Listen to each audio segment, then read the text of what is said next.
जय मसीह सभी को। और आप लोग कैसे हैं? आशा करती हूँ आप लोग स्वस्थ और चंगाई के साथ होंगे।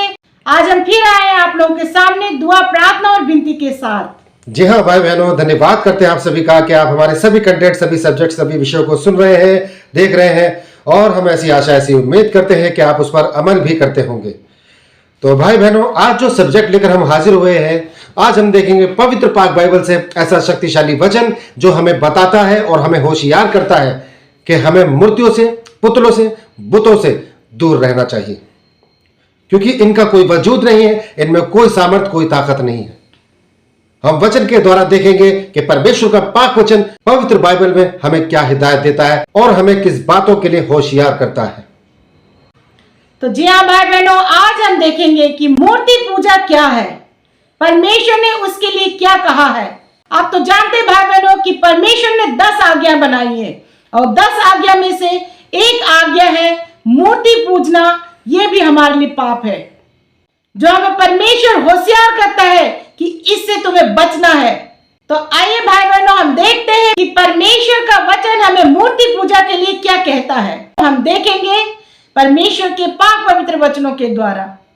हम देखेंगे निर्गमन 20 का 3, 4 और 5 में, तू मुझे छोड़ दूसरे को ईश्वर करके ना मानना, तू अपने लिए कोई मूर्ति खोद कर ना बनाना, ना किसी की प्रतिमा बनाना जो आकाश में या पृथ्वी पर या पृथ्वी के जल में है।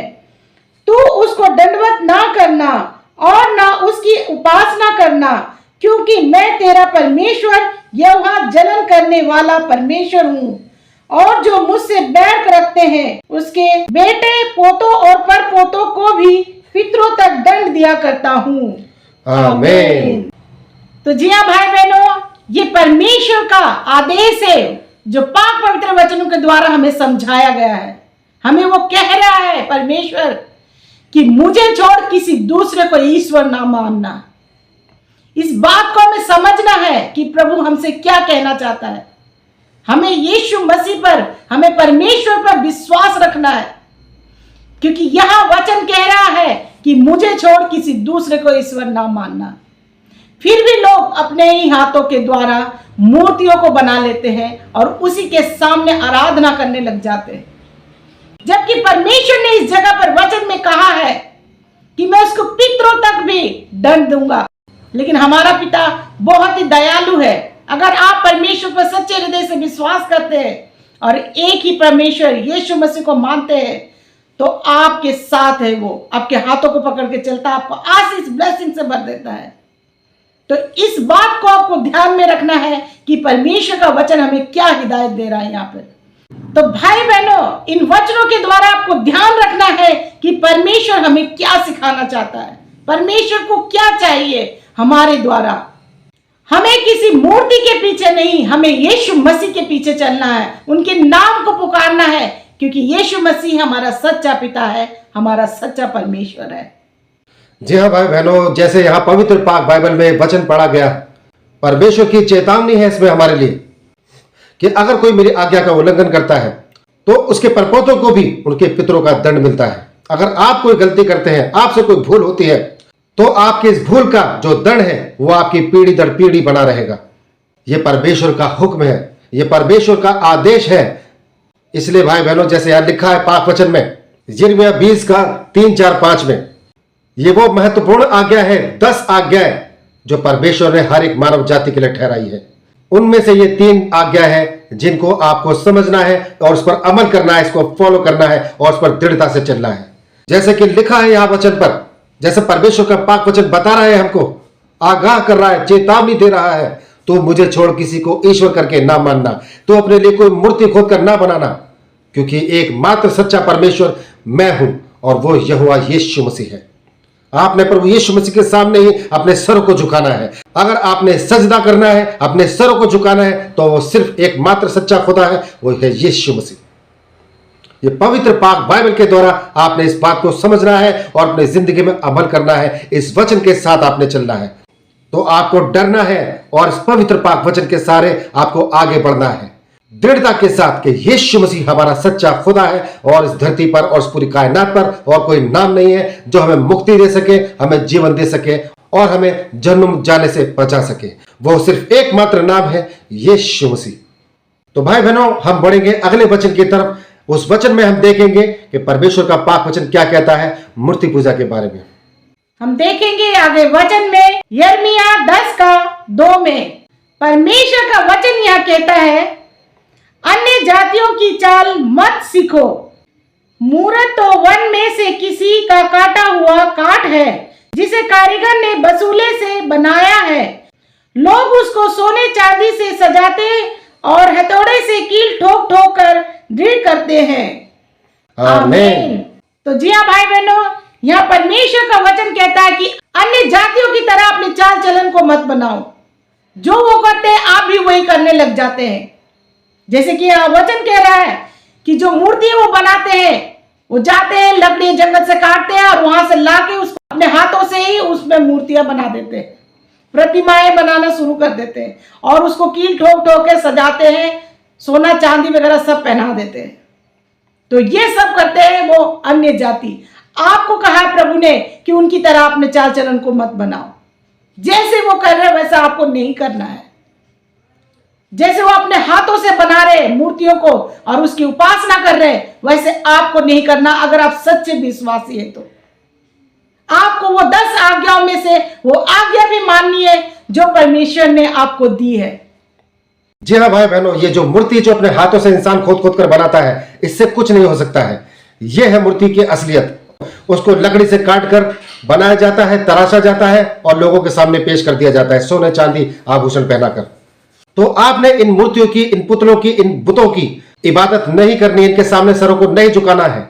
अगर आप इनके सामने सरों को झुकाते हैं तो उससे परमेश्वर की निंदा करते हैं, और अगर आप परमेश्वर की निंदा करते हैं, उसके खिलाफत में कोई कार्य करते हैं, तो आपको उसका हर्जाना भुगतना पड़ सकता है और वो है आपके ऊपर दंड। आपके ऊपर दंड की आज्ञा होगी। जैसे इस्राएल में कई बार ऐसा हुआ, वो लोग भी गाय बकरी के पुतले बनाते थे और उसकी पूजा आराधना में लग जाते थे, क्योंकि परमेश्वर के दिए दान वरदान को वो भूल जाया करते थे। वो जब पानी मांगते थे, परमेश्वर उनको पानी देता था। वो जिस भी चीज के लिए दुआ करते थे, प्रार्थना करते थे, पिता परमेश्वर उनके लिए वो सारे कार्य उनके ऊपर प्रकट कर देता था। लेकिन कुछ समय के बाद में ही वो अन्य जातियों की तरह पेश आते थे, अपने ही हाथों से मूर्तियां बनाते थे और उसको आभूषण पहनाते थे, और फिर खुदावन का गुस्सा, उनका क्रोध, उनका कहर उनके ऊपर टूट कर बरसता था। तब वो रोते थे, गिड़गिड़ाते थे, चीखते थे, चिल्लाते थे। फिर यहोवा परमेश्वर उनको माफ करता था, फिर दोबारा उनके ऊपर आशीष और ब्लेसिंग्स की बरसात करता था। तो आइए भाई बहनों, अभी बढ़ते हैं तीसरे शक्तिशाली वचन की तरफ। तो जी हाँ भाई बहनों, हम देखेंगे यिर्मयाह 10:10 में, परंतु यहोवा वास्तव में परमेश्वर है, जीवित परमेश्वर और सदा का राजा वही है। उसके प्रकोप से पृथ्वी कांपती है और जाति जाति के लोग उसके क्रोध को सह नहीं सकते। आमीन। जी हाँ भाई बहनों, जब आप इस तरह की गलतियां करते हैं, आप ठोकर के कारण बनते हैं। आपको पता है इस वचन में परमेश्वर ने क्या कहा कि परंतु यह वास्तव में परमेश्वर है, वही हमारा परमेश्वर है, एक ही हमारा परमेश्वर है, सच्चा परमेश्वर है। जब वो करने पे आता है, अपना क्रोध, अपना गुस्सा दिखाता है, तो पूरी दुनिया हिल जाती है। कहीं भूकंप, कहीं बाढ़, कहीं जलजले आते हैं। आप बताइए, ऐसे में कौन सा इंसान है जो परमेश्वर को याद कर सकता है? वो तो मरने में लगा रहता है, पता ही नहीं चलता है कि रात को सोता है और दिन हुआ नहीं हुआ, ये पता ही नहीं चल पाता है। ऐसे जलजले आते हैं, ऐसे भूकंप आते हैं उस समय जब यहोवा परमेश्वर का क्रोध आता है। धरती फट जाती है, लोग थक थक कांपने लग जाते हैं। आप ही देखिए, परमेश्वर का जब प्रकोप आया था, महामारी आई थी, देश देश में जगह जगह पे मौतें हो रही थी, दुनिया में लाशें बिछ गई थी। तो ये है परमेश्वर का प्रकोप। क्योंकि हम गलतियां पे गलतियां करते रहते हैं, तो क्या हमारे पिता को गुस्सा नहीं आएगा? वो भी तो हमें देख रहा है, जिन्होंने हमें अपने हाथों से बनाया है। हम गलतियां करेंगे तो वो हमें छड़ी जरूर लगाएगा। क्योंकि जब हमारे बच्चे गलती करते हैं तो हम भी उन्हें छड़ी लगाते हैं, हम भी उन्हें सीधा मार्ग पर चलने को सिखाते हैं। तो उसी तरह से हमारा परमेश्वर भी हमें सीधा मार्ग दिखाता है। और जब भूकंप आती है, जलजले आते हैं, महामारी आती है, तब याद आता है पिता परमेश्वर का। तब हम उनको पुकारते हैं, चिल्लाते हैं, हाय तौबा करते हैं कि प्रभु तू बचा, अब गलतियां नहीं करेंगे, और फिर वही हम शुरू कर देते हैं। तो ऐसा नहीं करना है। परमेश्वर ने यहां वचन कह रहा है कि जीवित परमेश्वर और सदा का राजा वही है। ये वचन कह रहा है कि सदा का राजा वही है, आप उसे भूलिए मत। आज हमने सच्चे परमेश्वर को पहचाना है, आप भी पहचानिए, क्योंकि बड़े से बड़े महामारी, बड़े से बड़े बीमारियों से सिर्फ एक ही नाम, यीशु नाम, वही हमें बचाता है और हमें बचाया भी है। इसीलिए आप सिर्फ यीशु मसीह को पुकारिए, परमेश्वर को पुकारिए।